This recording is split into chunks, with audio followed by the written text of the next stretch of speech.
This portrait, which is extremely well conserved on its original uncradled panel, is previously unpublished, and it is an important and significant addition to Anthony van Dyck's corpus of work.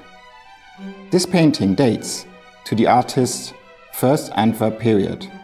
This was a crucial phase in Van Dyck's development, as he established himself as an independent artist in his own workshop, specializing in portraiture.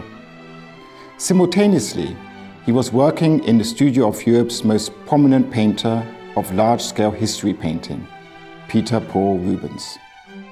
Van Dyck opened his first studio, complete with his own assistant, in Antwerp when he was only 15 or 16 years old, and it is believed that Rubens encouraged him to specialize in portraiture, recognizing his great emerging talent.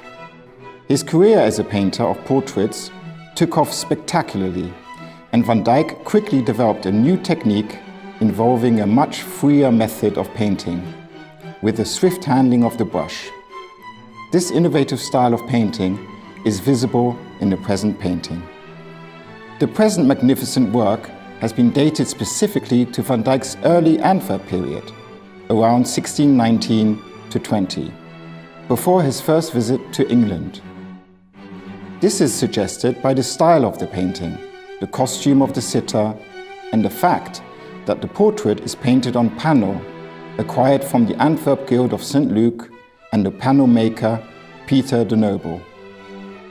The present portrait is stylistically close to the portraits of Isabella Brandt and Susanne Formont with her daughter, both in the National Gallery of Art in Washington, and both generally dated to 1621.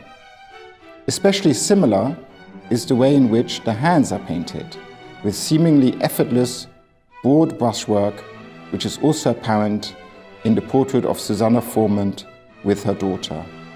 And the same applies to the hair, the headdress, and the lace cuffs. Typical for Van Dyck around 1620 are also the highlights on the bodice and the gold chain, which can also be seen on the figure of the lady in Portrait of a Married Couple in the Art Gallery of South Australia, Adelaide.